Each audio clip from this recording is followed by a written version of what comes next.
শুরু করছে পরম করুণাময় আল্লাহর নামে। হে বিশ্বদরদী, আজকের এপিসোডে নূর এবং রুহুকে আলাদা আলাদা করে বোঝার চেষ্টা করব। অনেক সময়তে এই দুটো জিনিস আমরা তালগোল পাকিয়ে ফেলি। রুহু কি এবং নূর কি? আমরা জানি রুহু শব্দের অর্থ চেতনা এবং নূর শব্দের অর্থ জ্যোতি বা আলো বা ফোকাস বা পাওয়ার। একটা উদাহরণ দিয়ে এটা বোঝার চেষ্টা করি। আল্লাহ আদম শফিউল্লাহকে সৃষ্টি করার পর তিনি যেইমাত্র রুহু ফুঁকে দিলেন, আদম কিন্তু চেতনা পেয়েছিল, আদমের তখন চৈতন্য এসেছিল। তাহলে যতক্ষণ পর্যন্ত রুহু ফুঁকেনি তখনও পর্যন্ত আদম কিন্তু চেতনা পায়নি।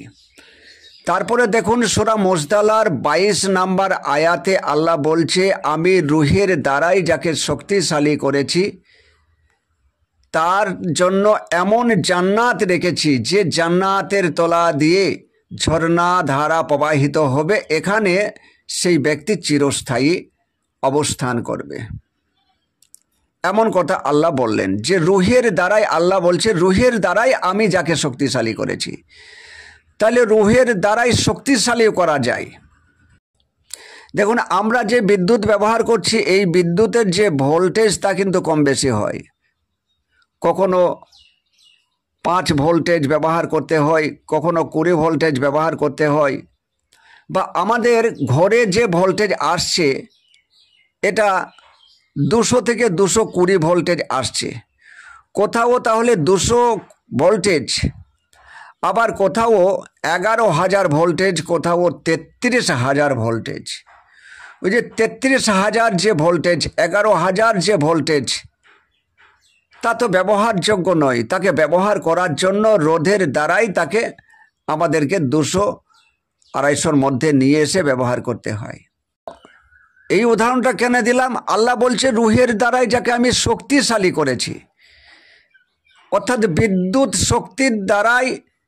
যেখানে বিদ্যুতের পাওয়ার বেশি সেখানে বড় জিনিস চালানো যায়, যেখানে বিদ্যুতের পাওয়ার নাই, খুব অল্প, সেখানে অল্প মাফিক বস্তুগুলি চালানো যায়। কারণ কোনো তারের মধ্যে দিয়ে 5 ভোল্টেজ আসছে, সেখানে তো 100 ভোল্টেজের বাল্ব আমি ব্যবহার করতে পারি না, তা তো জ্বলবে না। যেমন কারেন্টের বা বিদ্যুতের এই রকমের কম বেশি বিষয়টা আসে, তদ্রূপ রুহু হচ্ছে একটা বিদ্যুৎ স্বরূপ। আল্লাহ এই বিদ্যুতের পাওয়ার, এই রুহের পাওয়ার কাউকে বেশি দিতে পারেন, কাউকে কম দিতে পারেন। এটা সম্পূর্ণ আল্লাহর উপরে নির্ভরশীল, তিনার ইচ্ছা। তিনি কোরআনে স্পষ্টভাবে বলে দিয়েছেন, আমি যাকে ইচ্ছা প্রজ্ঞা দান করতে পারি। এটা তিনার ইচ্ছা। যাকে ইচ্ছা আল্লাহ শক্তিশালী রুহু দান করতে পারে, শক্তিশালী করে তুলতে পারে। এটা আল্লাহর ইচ্ছা। এখানে আমাদের কারো কিচ্ছু করার নাই। কোনো প্রশ্নও এখানে থাকতে পারে না, কোনো প্রশ্নের উত্তর এখান থেকে আসবে না। এটা তার ইচ্ছা। তিনি স্পষ্টভাবে বলেছেন আমার ইচ্ছা। তা রুহুকে আমরা বিদ্যুৎ স্বরূপ এখানে ধরে নিই। বিদ্যুৎ একটা পাওয়ার, রুহু একটা পাওয়ার।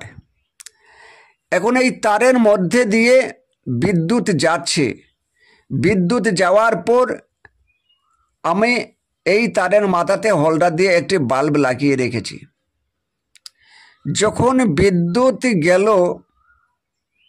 ওই বাল্বের মধ্যে বাল্বটা জ্বলে উঠল। এই যে বাল্ব জ্বলে উঠল, এই যে লাইট, এই যে ফোকাস, এই যে জ্যোতি, এটা হচ্ছে নূর যা প্রকাশিত হয়। আর তারের মধ্যে যাকে দেখা যাচ্ছে না, যে শক্তি রূপে সঞ্চিত হয়ে আছে, যে শক্তি রূপে প্রবাহিত হচ্ছে, এটা হচ্ছে রুহু। এই রুহু সর্বদাই, সর্বক্ষণ, সর্ব জায়গায় বিরাজিত এবং সর্বত্রই ইয়া প্রবাহিত হচ্ছে। আপনি যখন গভীর নিদ্রায় ঘুমিয়ে গেছেন, এই মুহূর্ত অবস্থায় এই বিদ্যুতের সুইচ অফ করা আছে। এই কারণে আপনার চেতনা নাই, আপনি কে তা বুঝতে পারছেন না। এই জায়গায় আপনার সুইচ অফ।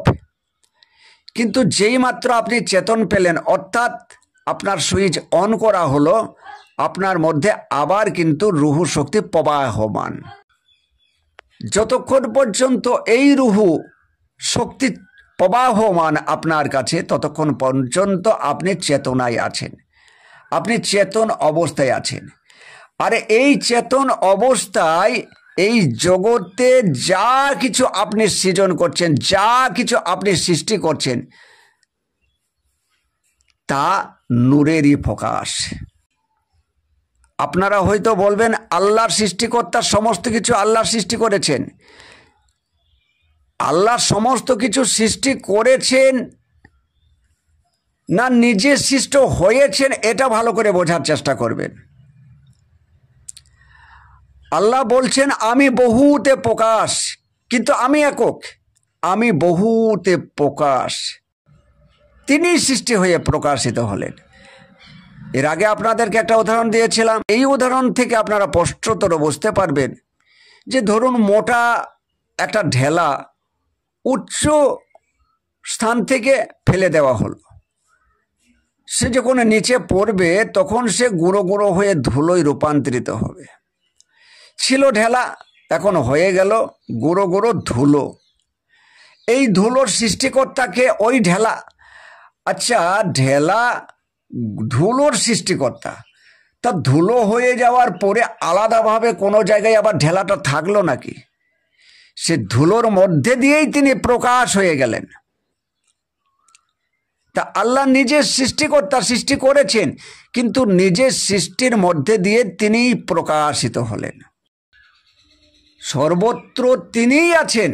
যে কারণে দেখবেন সূরা বাকারার 115 নম্বর আয়াতে আল্লাহ বলেছেন যে তোমরা পূর্ব পশ্চিম যে ধারে মুখ ফেরাও, অর্থাৎ যে ধারেই তোমরা তাকাও না কেন, আমারই চেহারা। এ কথা আল্লাহ ঘোষণা করেছে, আমার চেহারা।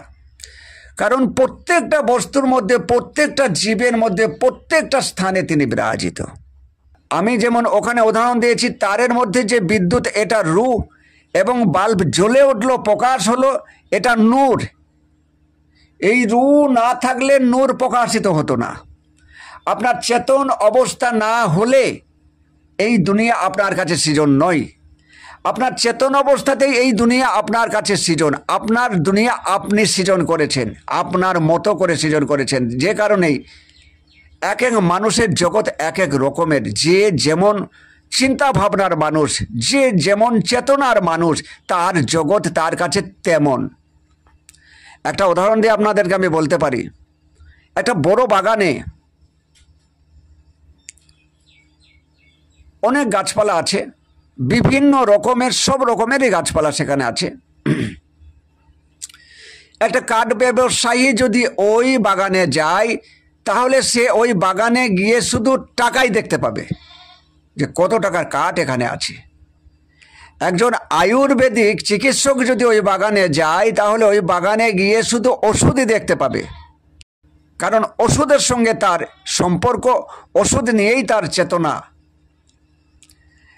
একজন চাষি মানুষ যে রৌদ্রে মাটি কুপিয়েছে, যার প্রচণ্ড রোদের মধ্যে দিয়ে মাথা ঘুরে ঘুরে যাচ্ছে, এই ব্যক্তি যদি এখন ওই বাগানে যায়, তাহলে সে শীতল ছায়া দেখতে পাবে, একটা মনোমুগ্ধকর পরিবেশ দেখতে পাবে, সে তার শরীরের আরাম দেখতে পাবে। একটা গরু যদি ওই বাগানে যায়, তাহলে সে শুধু খাদ্য দেখতে পাবে, তার খাবার দেখতে পাবে। একজন ফুল বিক্রেতা যদি ওই বাগানে যায়, তাহলে সে শুধু ফুলই দেখতে পাবে। এখানে যে যা হয়ে আছে, ওই বাগানে গিয়ে সে তাই খুঁজে পাচ্ছে। তাহলে এখানে বাগান তো একটাই ছিল, কিন্তু 5 জনের কাছে 5 রকমের হলো কেন? কারো কাছে শীতল ছায়া, কারো কাছে টাকা, কারো কাছে ওষুধ, কারো কাছে খাদ্য, এমন হলো কেন? আসলে যে যেমন জায়গাতে দাঁড়িয়ে আছে, যে চেতনায় দাঁড়িয়ে আছে, তার কাছে জগৎ তেমনভাবেই প্রকাশ পেয়েছে। এই যে জগতের প্রকাশ পাওয়া, এটা হচ্ছে নূর। আর যে চেতন অবস্থায় আছে, যে বোধে আছে, এটা হলো রূহ। রূহ না থাকলে নূর নাই, প্রকাশ হবে না। একমাত্র রূহের পাওয়ারেই নূরের পাওয়ার হয়। তাই আল্লাহ সূরা মুজদালার 22 নম্বর আয়াতে বলছেন, আমি যাকে রূহের দ্বারাই শক্তিশালী করেছি তার জন্য জান্নাত রেখেছি, এমন জান্নাত যে জান্নাতের তলদেশ দিয়ে ঝর্ণা ধারা প্রবাহিত হবে। রূহের দ্বারাই শক্তিশালী, অর্থাৎ চেতনা, অর্থাৎ বোধ, এই প্রগাঢ় বোধ, এই উচ্চতর বোধ নেওয়ার জন্য আল্লাহ কোরআন পাঠিয়েছে, আল্লাহ রাসূল পাঠিয়েছে। স্বয়ং নিরাকার আল্লাহকে কোথায় পাবেন? তাই আল্লাহ এই বোধকে বাড়িয়ে দেওয়ার জন্য, এই রূহ শক্তিকে বাড়িয়ে দেওয়ার জন্য আল্লাহ কোরআন পাঠিয়েছে, আল্লাহ রাসূল পাঠিয়েছে, আল্লাহ ওলি আল্লাহদের পাঠিয়েছে, আল্লাহ মুর্শিদ ধরার কথা বলেছে। তাই রূহ শক্তিকে বাড়ানোর জন্য, শক্তিশালী করার জন্য একজন চেতন গুরুর সংস্পর্শ প্রয়োজন। কারণ এই রূহ শক্তিকে যদি প্রগাঢ় না করা হয়, যদি শক্তিশালী না করা হয়, যদি বাড়িয়ে না নেওয়া যায়, তাহলে কোথায় নূরের প্রকাশ, কোথায় নূরের জ্যোতি? আর আল্লাহ কোরআনে স্পষ্টভাবে ঘোষণা করে দিল সূরা বনী ইসরাইলে, এহকালে যে নূর দর্শনে অন্ধ থাকিল, পরকালে তাকে অন্ধ হইয়া উঠিতে হইবে। আপনারা দেখে নিয়েন কোরআনগুলো। নূর দর্শনে, আল্লাহ নূর দর্শনে যে অন্ধ, পরকালেও সে অন্ধ।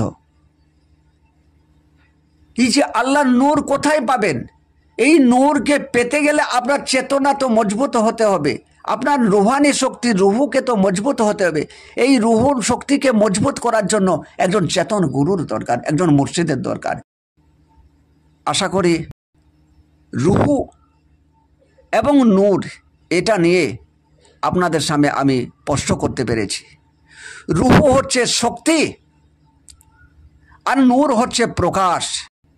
আপনার সামনে যা কিছু প্রকাশ হয়েছে তা একটা ছাগলের কাছে প্রকাশ হয়নি।